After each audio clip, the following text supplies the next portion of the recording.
Ahí está.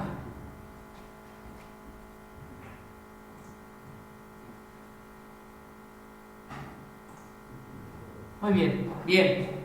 Bueno, el día de hoy y en esta semana vamos a empezar a trabajar con ahora y a platicar referente al tema de cerámicos. Ya en clases posteriores hablamos de los metales, algunas categorías, hablamos también de algunos códigos que se utilizan para denominar a cada acero, por ejemplo, ¿sale? Y mencionábamos que cada código representa una proporcionalidad de aleaciones de otros metales con respecto al acero, ¿no? Platicábamos también de los polímeros, que es de los materiales de ingeniería más abundantes, pero el día de hoy toca hablar un poquito de lo que son los cerámicos. Antes de iniciar de lleno con el tema, me gustaría preguntarles qué conocemos acerca de los cerámicos, qué has escuchado de ellos, dónde los has visto, qué características consideras que tienen, ¿sale? ¿Consideras que tienen más ventaja unos que otros? No sé, lo que conozcas. Quien quiera participar,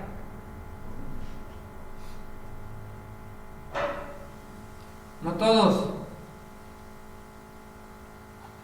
Bueno, a ver, vamos a pedirle a Miriam. Miriam.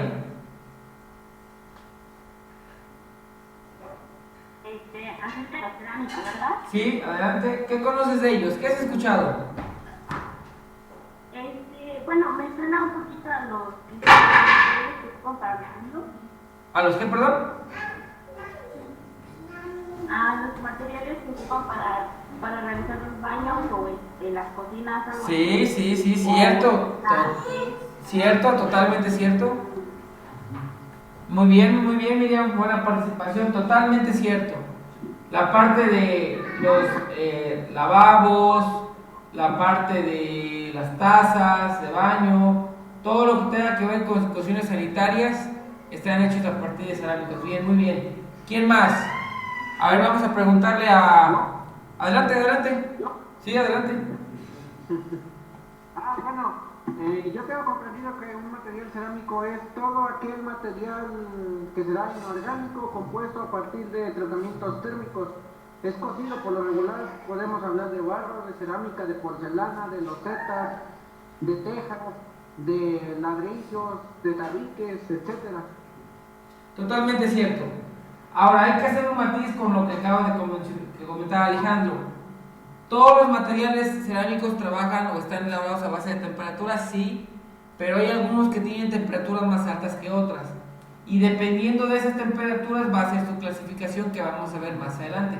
Pero es cierto, todos los materiales o productos que se hacen a partir de los cerámicos tienen que tener altas temperaturas para poderse formar. Bien, ¿qué más? ¿Qué más? ¿Sí? Bueno, no sé si sabían, pero me parece que también la cerámica se encuentra en un transformador y son para aislar la corriente, me parece. Ahora, cierto lo que acabas de mencionar, que los cerámicos se utilizan como sistemas de protección, como aisladores, totalmente cierto, porque los cerámicos son aislantes. Más sin embargo, hay una pequeña categoría, ¿sale? Un pequeño rubro de estos cerámicos que se llama semiconductores, que esa es una tarea que yo les voy a dejar. Es decir, hay un tipo de cerámico, que sí conduce la electricidad, ¿vale? Y bueno, esa es una tarea que ya está en el campus virtual para que la puedas investigar, ¿sale? Es un material específico, tipo cerámico, que se utiliza para componentes electrónicos. Pero bueno, ya que ustedes checan la tarea lo van a poder detallar. Pero sí, totalmente cierto. Sirven como sistemas de protección de corriente eléctrica, en la generación de fusibles. Muy bien, ¿quién más? Por ahí creo que Luciano querías participar, ¿no? ¿O quién era quien quería participar? ¿Pablo o alguien? ¿Qué propiedades se imaginan que tienen los cerámicos?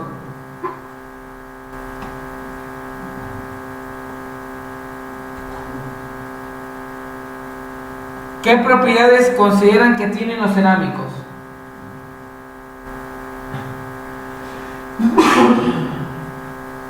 ¿Nadie?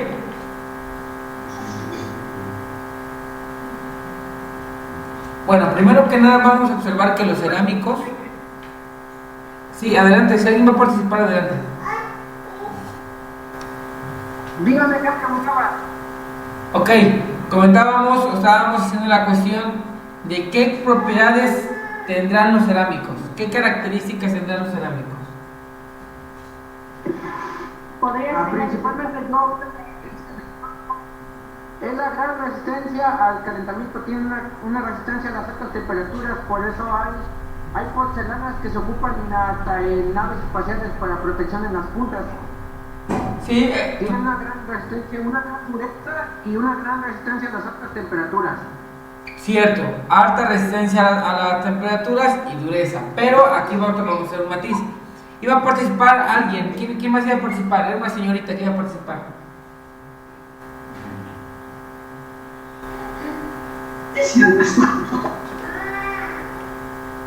¿Nadie?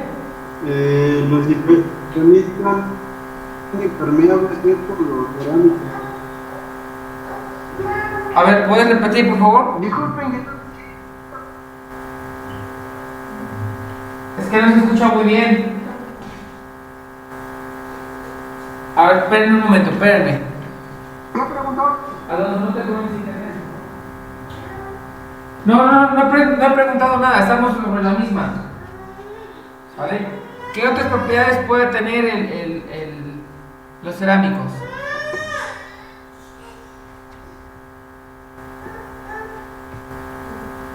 Ya dijeron que son Pueden ser muy sensibles a altas temperaturas, profe, también, ¿eh? Sí, lo que mencionábamos. ¿Qué más? Pregunta, ¿creen que los cerámicos tengan resistencia a la oxidación o a la corrosión? Sí. Sí. Sí, cierto. Por eso, los cerámicos se utilizan en muchas ocasiones para manipular algunas sustancias químicas, para manipular algunas sustancias líquidas, ¿vale? Ahora bien, esta propiedad de resistencia a la corrosión también la tienen los plásticos, ¿sale?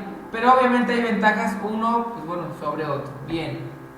Bueno, la idea principal era de esto, conocer un poquito, desempolvar algunas cosas que nosotros pues tenemos en casa, ¿sale? E ir recordando algunos conceptos.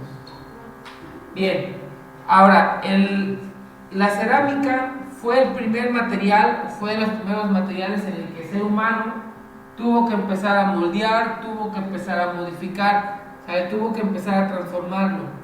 ¿Gracias a qué? Gracias a que cuando nosotros, ¿te acuerdas cuando nosotros platicábamos al inicio de toda esta materia? Decíamos que los materiales que más se utilizaban eran los que tenían en su entorno, que en ese momento que era madera, hueso y pieles. Con el paso del tiempo se dieron cuenta que, por ejemplo, para hacer sus lanzas, ¿sale?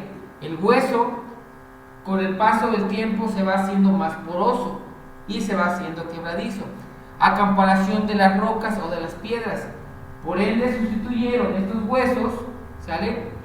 Colocando piedras, lijándolas, transformándolas de modo que quedaran puntiagudas para poder cortar, penetrar o rasgar las pieles de los animales y también para defenderse.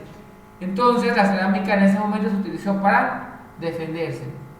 Las piedras, las rocas que tú conoces también son un tipo de cerámicos. Bien, ahora también ellos tuvieron que idearse la forma de cómo vivir, ¿sale? Por ende empezaron a utilizar las casas que provienen de la naturaleza, que son las cuevas, ¿sale? En estas cuevas ellos se protegían de la lluvia, se protegían de, pues a lo mejor de otras tribus que quisieran atacarlos, se les guardaban también de tormentas, de lluvias eléctricas, etcétera, etcétera, ¿sale? Entonces las cuevas, que también están hechas a partir de rocas que son materiales cerámicos, servían como protección. Luego también tuvieron que empezar a idear cómo es que iban a alimentarse. De allí que se empezaron a crear platos, vasos, cucharas, etcétera, a partir de la arcilla, ¿sale? Entonces, cuando los arqueólogos empiezan a revisar o empiezan a analizar algunos vestigios de algunas civilizaciones, hablamos de millones de años, empiezan a encontrar este tipo de utensilios, ¿verdad? Vasos, platos, ¿sale? Que eran de los primeros elementos que se empezaron a realizar y hacer. Algunos cerámicos naturales que podemos encontrar son las rocas, la arcilla, que es parte fundamental para la parte cerámica, las arenas y piedras preciosas. Significa entonces que los rubíes, las esmeraldas, los diamantes son cerámicos. ¿Bien? ¿Hasta aquí algún comentario? ¿O alguien quiere agregar otra cosa? ¿No? Yo quería agregar algo de que Sí.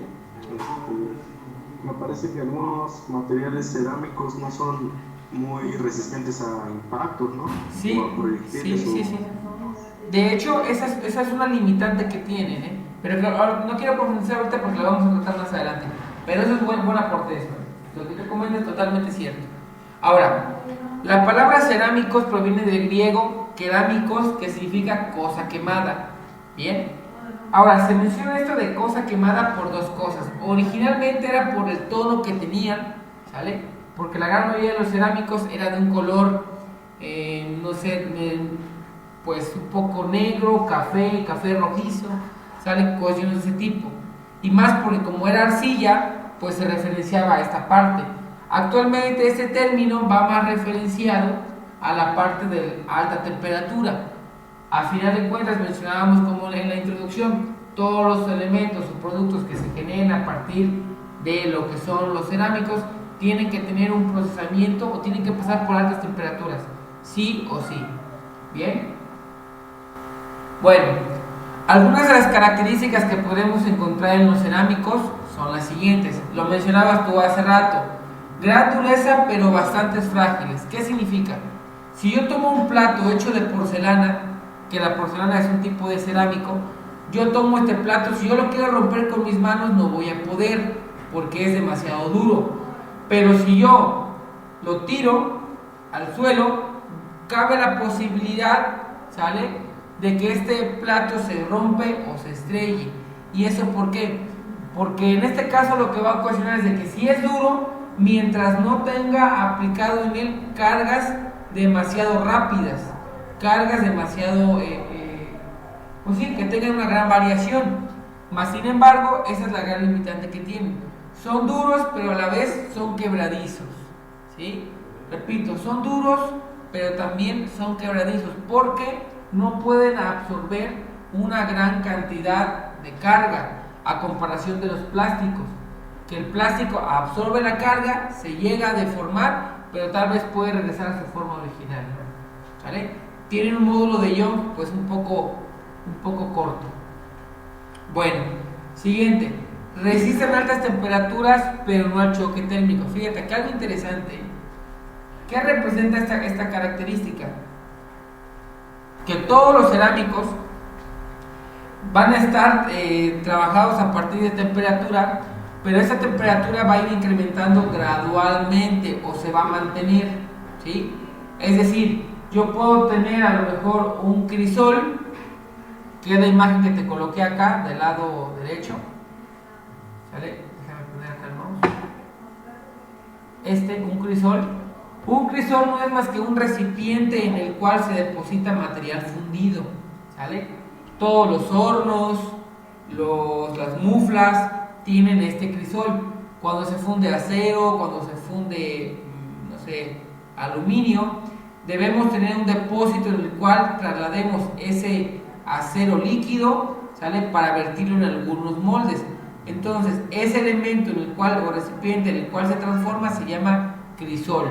Bien, ahora, ¿por qué menciona aquí que no al choque térmico? Por lo siguiente: si tú tienes un cerámico y lo calientas, tal vez no se estrelle, si este incremento es paulatino. Lo ideal es que la temperatura se mantenga.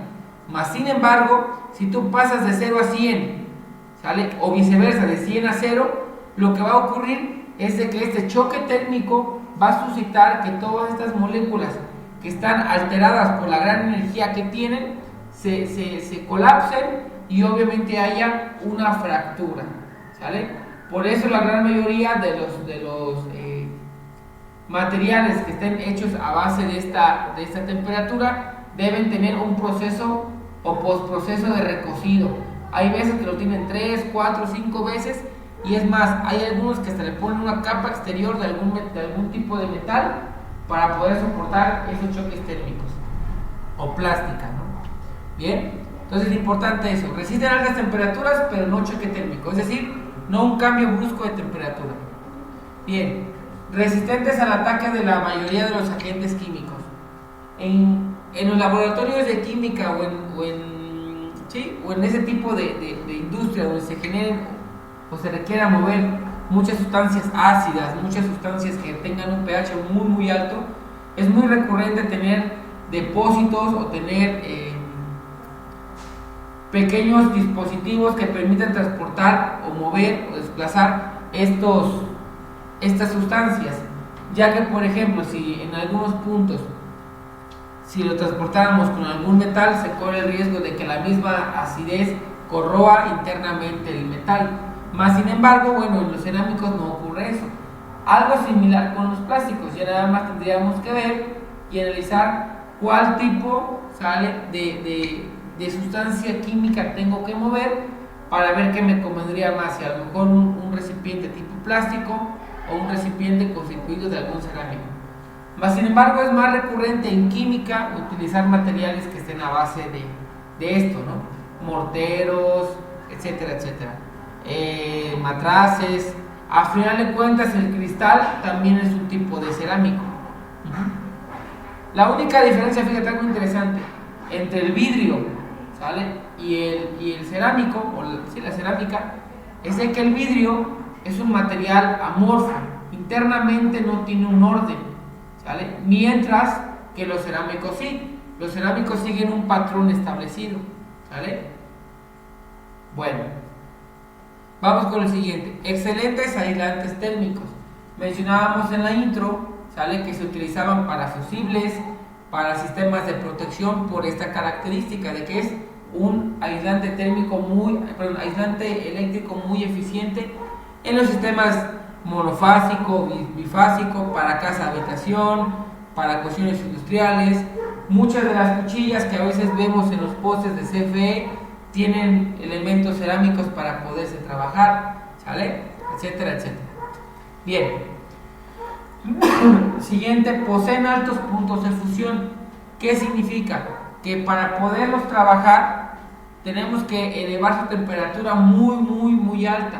Vamos a encontrar en esta presentación algunos cerámicos que para que se puedan trabajar o para que se puedan unir están arriba de los 3000 grados centígrados. Imagínate, 3000 grados centígrados es una cantidad monstruosa, para poderse trabajar.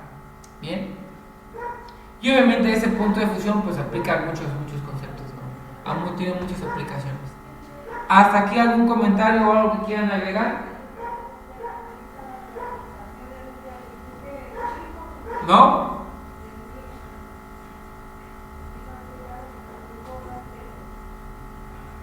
No hay que. Vale, pasamos. Bien.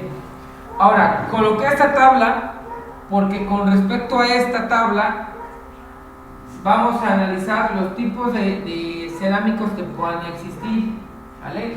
Primero que nada, fíjate, el oxígeno es la sustancia más abundante en la corteza terrestre, es decir, en la litosfera, ¿verdad? ¿Sale? Corresponde a un 47%. El silicio tiene un 28%. ¿Qué significa esto? Que el silicio es el principal o de los principales elementos o sustancias que se requieren para generar los cerámicos, ¿sale? Y obviamente en electrónica pues el silicio tiene un punto muy muy muy importante, ¿no? Le juega un papel medular en la parte de todo lo que es la electrónica.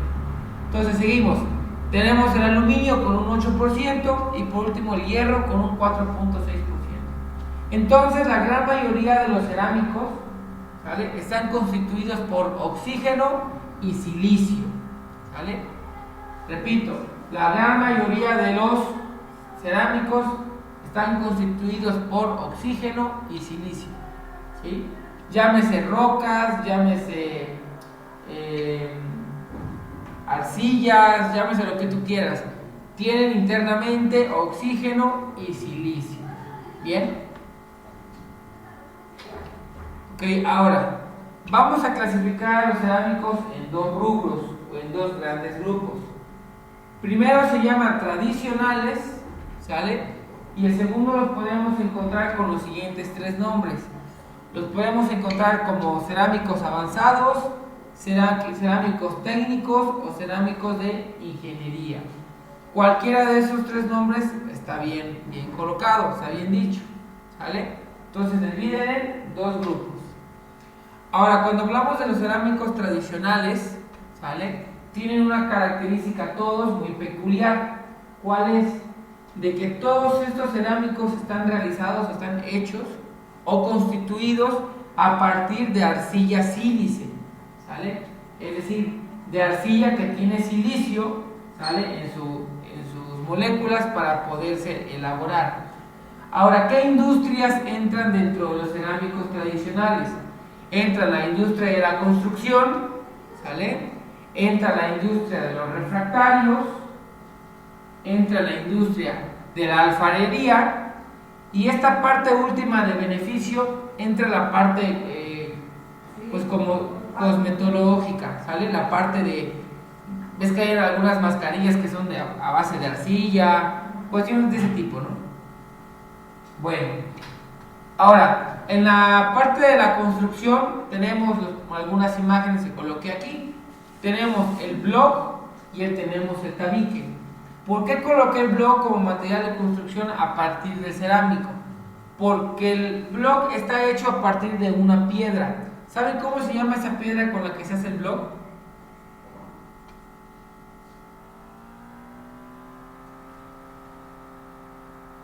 Sari Carmen, ¿sabes cómo se llama esa piedra con la que se hace el block?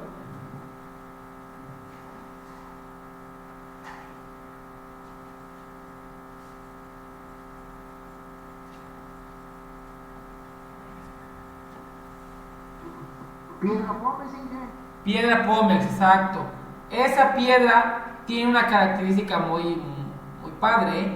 Es una piedra que es muy porosa y por ende tiene muchos huecos, lo cual significa que es muy ligera. ¿Estamos de acuerdo? Es una piedra que al final de cuentas es un cerámico, pero como tiene mucha porosidad es ligerita, ¿sale? Entonces, al ser ligera, la podemos manipular y generar pequeños bloques que nosotros los ocupamos para la construcción. Ahora, del otro lado está el tabique. El tabique también es un tipo de cerámico que se hace a partir de una arcilla que nosotros conocemos como barro. ¿Estamos de acuerdo? Este barro se compacta, se cuece y genera ese tipo de bloques para la construcción. Tiene una ventaja el tabique con respecto al block, que el tabique es un material térmico, ¿sale? El tabique es un material térmico. Las casas o construcciones que están hechas a partir de este material, ¿sale?, mantienen una temperatura baja a comparación del exterior. Obviamente no es tan padre cuando hace mucho frío, ¿verdad? Porque entonces pues, se hace más frío dentro, ¿sale? Pero es la ventaja que tiene la parte térmica, que va a mantener o regular la temperatura que hay dentro pues, de esa edificación. Bien, ahora también la parte de aquellos tubos para la minería, ¿sale? Como los que ves acá que te coloqué, ¿sale? También se hacen a partir de cerámicos, ¿sale? Abajo tenemos mosaicos, losetas, ¿sale? O como le quieras mencionar, ¿sale? Ese tipo de materiales también son cerámicos. Bien, en la industria de los refractarios tenemos a dos puntos. Aquellos refractarios que están hechos a base de cristales, ¿sale? Llámese vidrio, etcétera, o aquellos refractarios que como tienen la propiedad de absorber calor, ¿sale?, y mantenerlo un determinado tiempo, se utiliza para la parte de fundición. Lo que mencionábamos hace rato, ¿sale? Si yo tengo un dispositivo, un recipiente donde voy a vertir el acero líquido o el metal líquido, lo puedo vertir en un molde que también puede ser de alguna arcilla o de alguna arena sílica, ¿sale? Y generar, pues, no sé, vasos, platos, lo que tú quieras.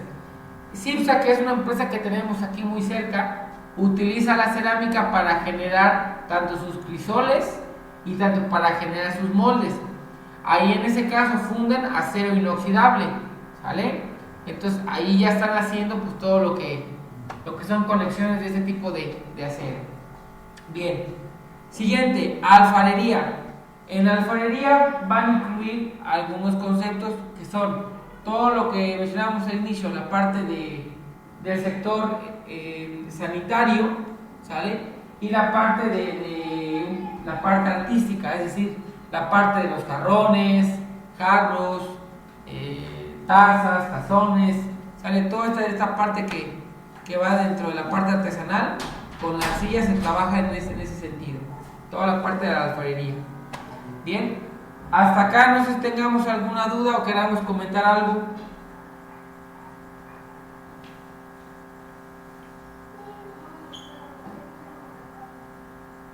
¿Nadie?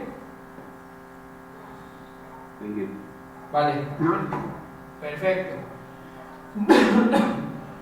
Ay, Dios mío. Bien.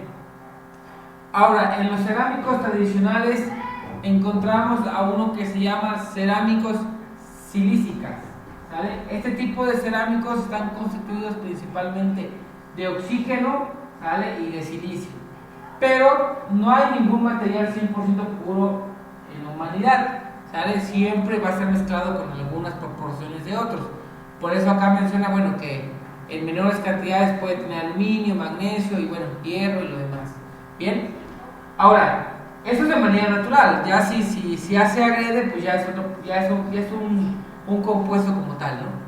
Bueno, mencionábamos que este tipo de materiales, la parte de los cerámicos, tienen una estructura definida.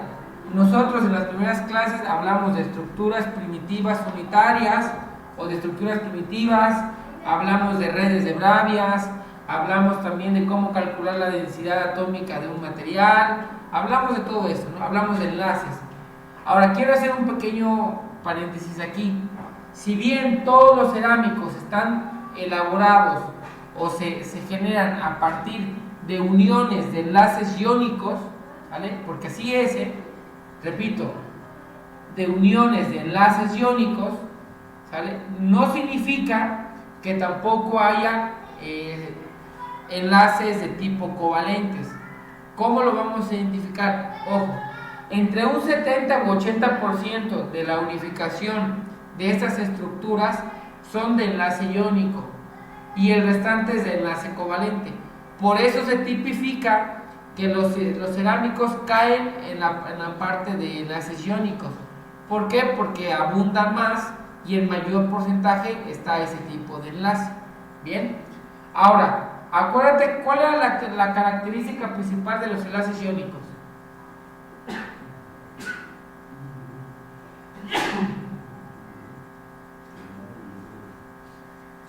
¿Cuál era la característica principal de los enlaces iónicos? Lo tratamos en clase. ¿Qué pasa con los electrones?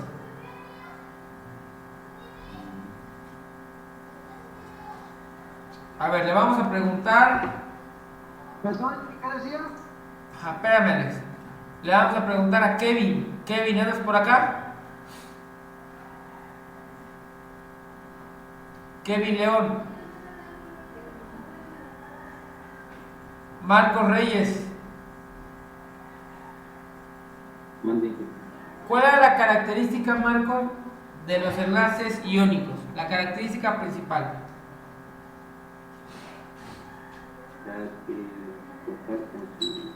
¿Cómo?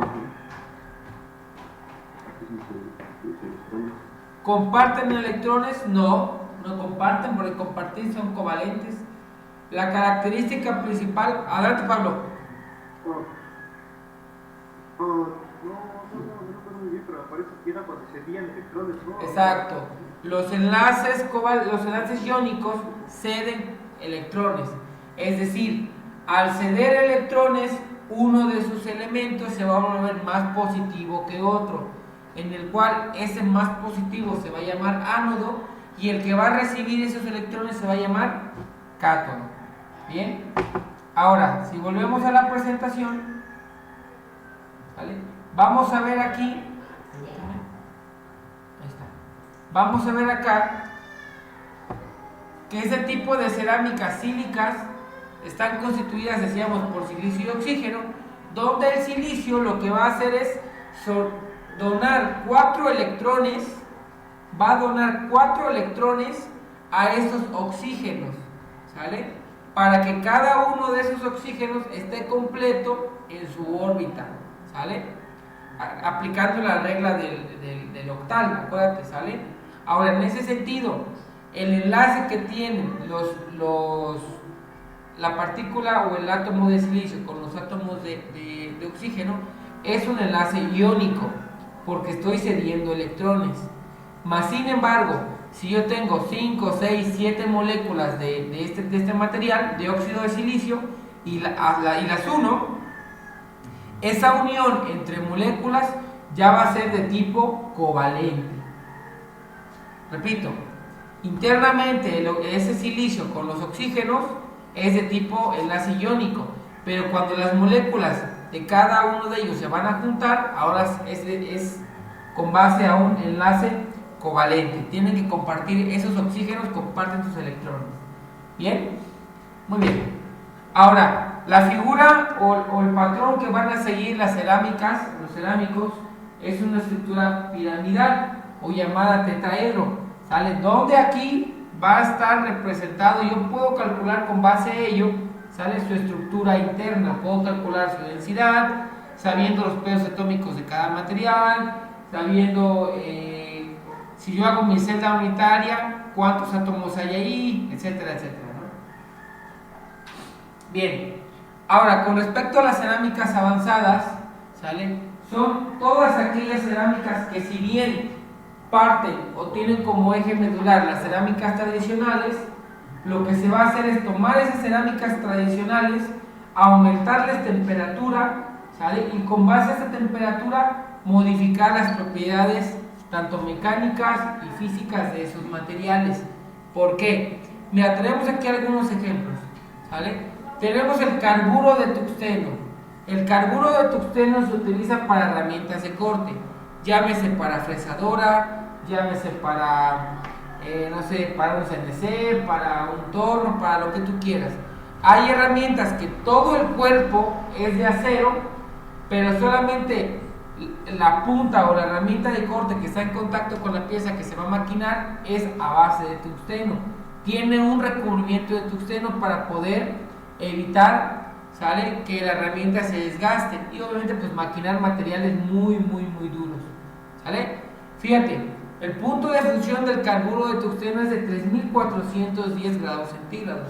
Es un punto de fusión demasiado alto, por eso, ¿sale?, se utiliza para herramientas de corte, porque al estar siempre en fricción, ¿sale?, lo que va a hacer es desprender material, y el exceso continuo del rozamiento va a generar una alta temperatura. Pero como el punto de función del tuxteno, fíjate, son 3410, pues no tiene ningún problema, ¿sale? Aparte que también la herramienta de corte pues se desgastaría menos. Para que te des una comparación, fíjate, la soldadura oxiacetileno, donde tienes gas y tienes oxígeno, ¿sale?, alcanza un punto máximo de llama, ¿sale?, o de fusión, de temperatura, alrededor entre los 1000 y 1500 grados. Es lo máximo que puede alcanzar.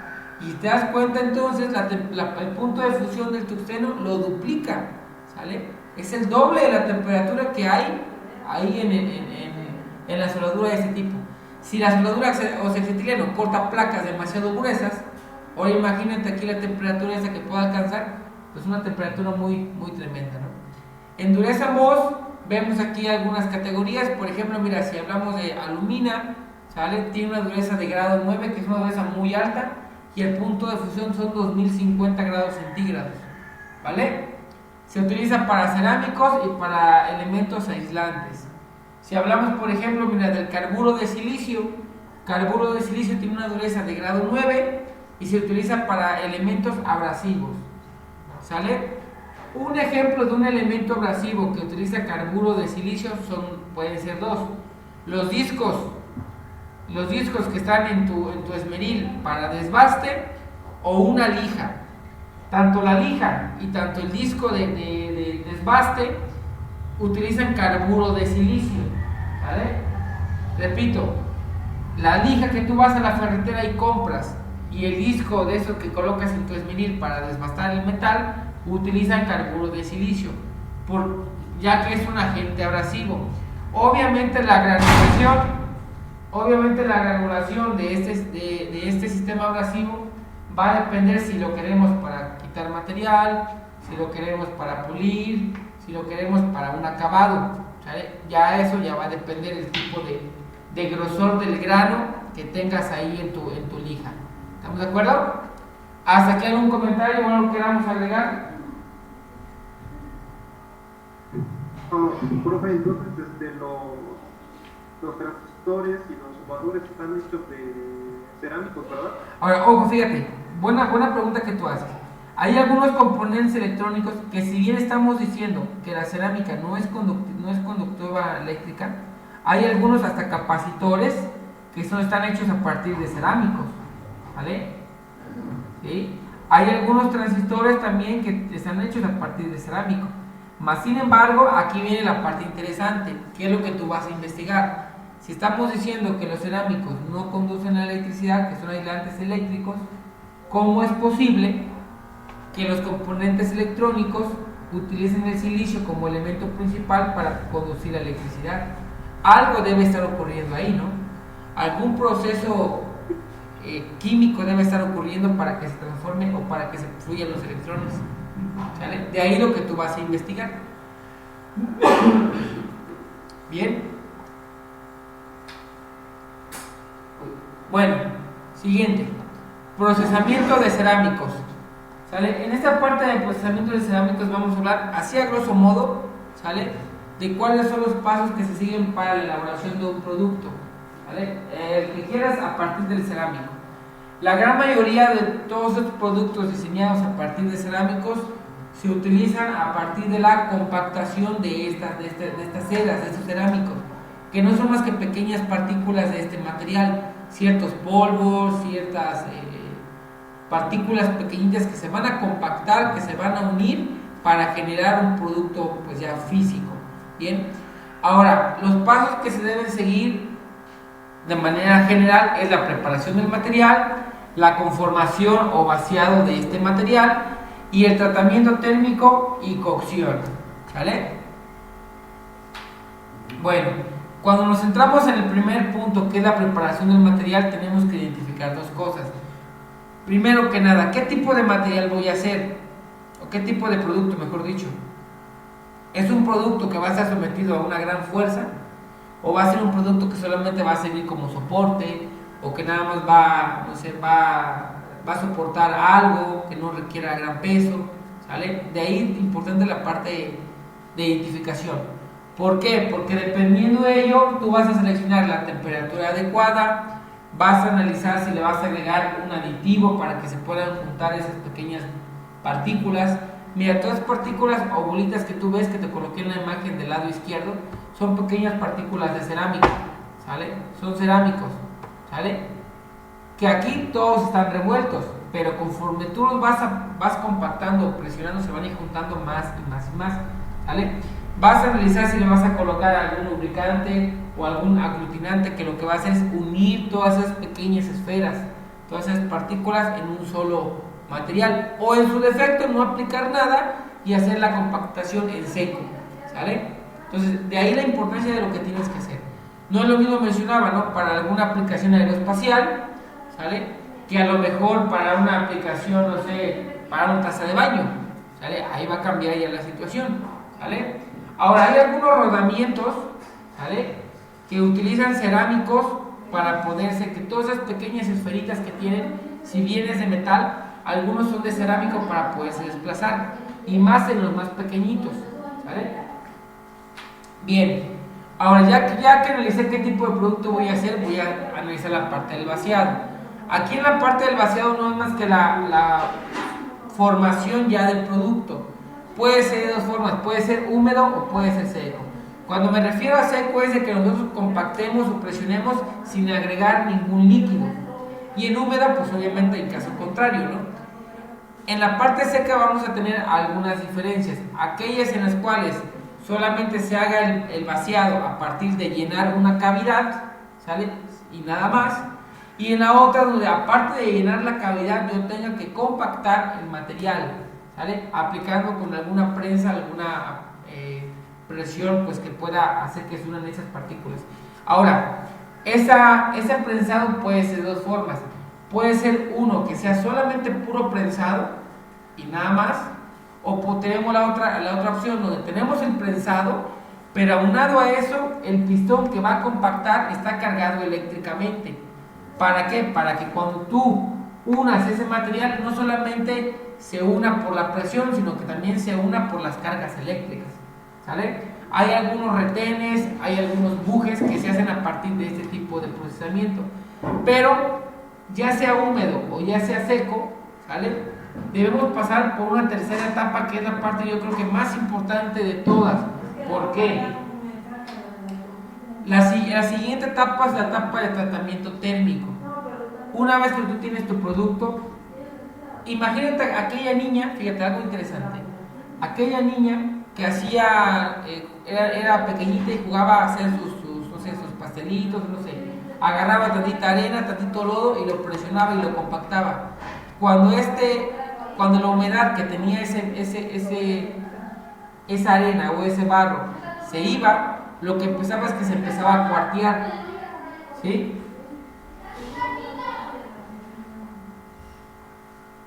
Se empezaba a cuartear, ¿estamos de acuerdo? Para evitar eso, que es algo que ocurre también, se empieza a hacer o aplicar el tratamiento térmico, ¿sale? Nota las 4 imágenes que tú ves acá, fíjate. Dice acá, micrografías electrónicas de barrido de superficies fracturadas de compactos de oxígeno de magnesio, polvos comprimidos, sinterizados a 1400 grados centígrados. ¿Qué significa? Que tenemos óxido de magnesio, ¿sí? Se están haciendo algunos productos de ellos, pero nota lo siguiente, mira, lo interesante de las imágenes. En la primera imagen, este material lleva expuesto 30 minutos a 1400 grados centígrados. Va pasando por las diferentes etapas, ¿sale? En una etapa B lleva 303 minutos. En una etapa C lleva más de 1000 minutos expuesto a 1430 grados. Lo que yo quiero que veas es la diferencia entre la A y la D. En la A se ve mucha porosidad y en la B ya se ve una estructura molecular mucho más junta. Se ven bloques más grandes como tal. ¿Esto qué es lo que va a ocasionar? Que este material, aparte de que se haya compactado, todos los espacios que hayan podido quedar, que no se hayan llenado, ¿sale? Se van a unir gracias a la fundición, gracias a la unión de esas pequeñas uniones, ¿sale? Y obviamente después lo pasas por una etapa de cocido, ¿sale? O poscocido, vas bajando tu temperatura poco a poco y ya obtienes tu tratamiento, tu producto final. ¿Por qué crees que todo lo que son vidrios, cristales, porcelanas, azulejos, mosaicos, tazas de baño, todos esos materiales que están hechos a partir de estos principios, pasan por un tratamiento técnico para unir y que no se rompan esos materiales? Bien, ahora, si aún así de eso todavía corremos el riesgo de que se lleguen a fracturar, vamos a aplicar un proceso que se llama vitrificación. La vitrificación no es más que agregar una sustancia líquida en la parte superficial o en la cara superficial de ese elemento que estoy tratando térmicamente para poder sellar. Este líquido va a llenar los espacios vacíos todavía que hayan quedado, ¿sale? Y va a quedar incrustado en toda la superficie y va a servir para dos cosas. Una, para generar algún acabado, ¿sale? Y para permitir que la unión de todas esas partículas se mantenga, ¿sale? Bueno, y pues sería todo. No sé si tengan alguna duda aquí o algo que quieran comentar o quieran agregar, Inges.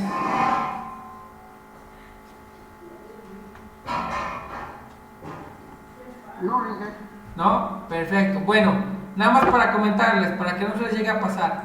Déjenme pausar aquí.